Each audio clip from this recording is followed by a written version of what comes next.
Power of point.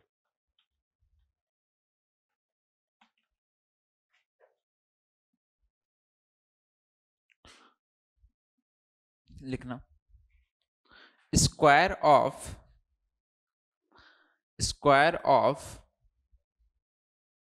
Length of tangent, square of length of tangent from any external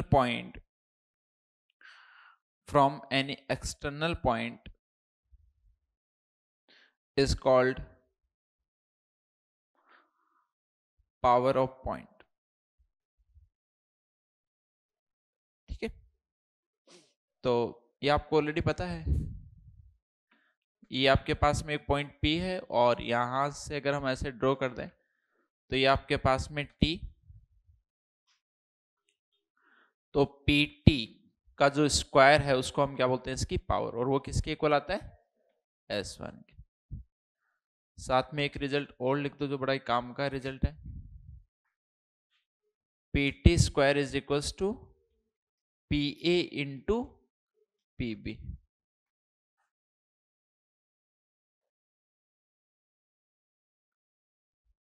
कैसे आता है, PA into PB।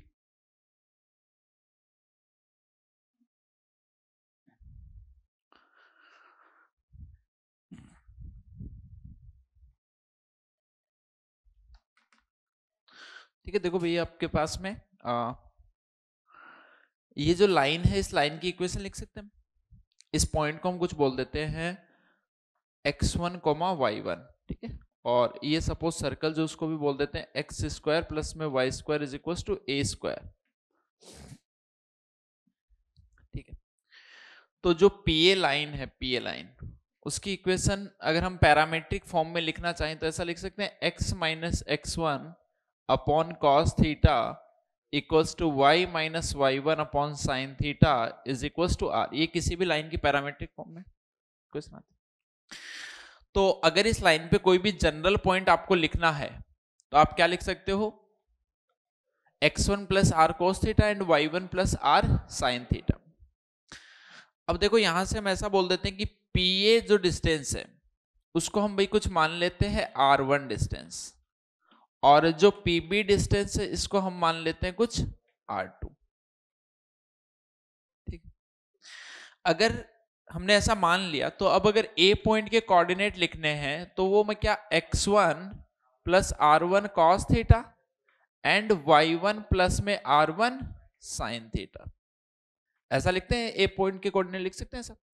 और ए जो है वो क्या हो रहा है, अब सर्कल पे लाई कर रहा है, ए लाइज ऑन सर्कल, यानी उसकी इक्वेशन जो उसको सेटिस्फाई करेगा। तो इसको देखो अगर सेटिस्फाई किया तो x1 प्लस में r1 कॉस थीटा का स्क्वायर प्लस में y1 plus r1 sine theta का square is equals to a square. ठीक है, तो यहां से देखो आपके पास में क्या इक्वेशन आ गई। आप या तो इसको जनरल कोई भी एक पॉइंट ए भी ले सकते थे, वैसे कोई फर्क नहीं पड़ेगा इतना। r1 स्क्वायर आ गया, एक r1 square cos square theta plus में r1 square sine square theta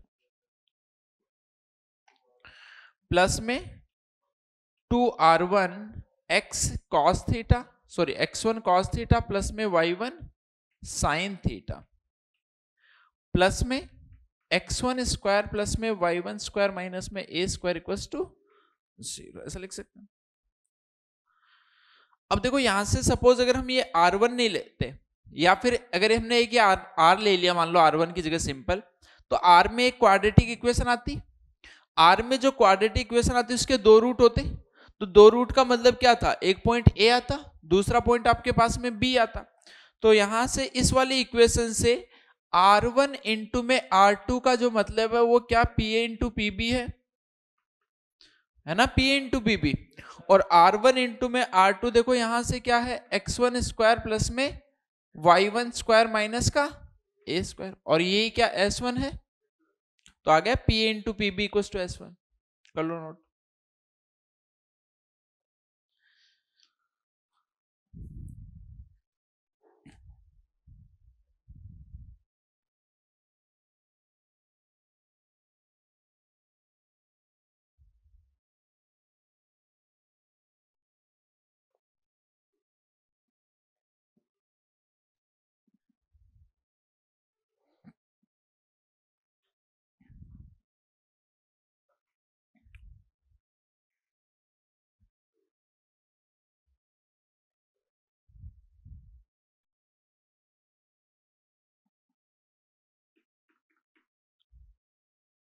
ठीक है, तो कभी कभार काम में आ जाता है P A into P B equal to P T square.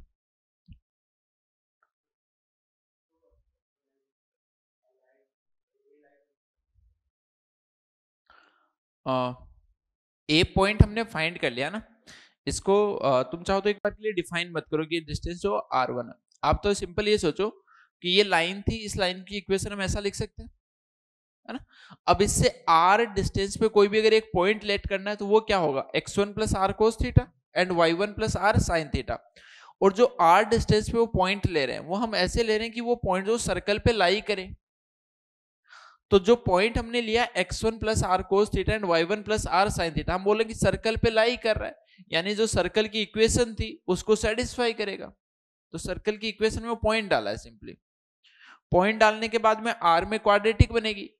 Quadratic का मतलब क्या है, बाहर से अगर आप कोई भी एक लाइन जो है वो ड्रॉ करोगे एक सर्कल को, तो वो हमेशा मैक्सिमम 2 ही पॉइंट पे इंटरसेक्ट करेगा। तो आर की 2 वैल्यूज मिलेंगी, एक r1 होगा दूसरा r2 होगा, उनका प्रोडक्ट हमने यूज किया।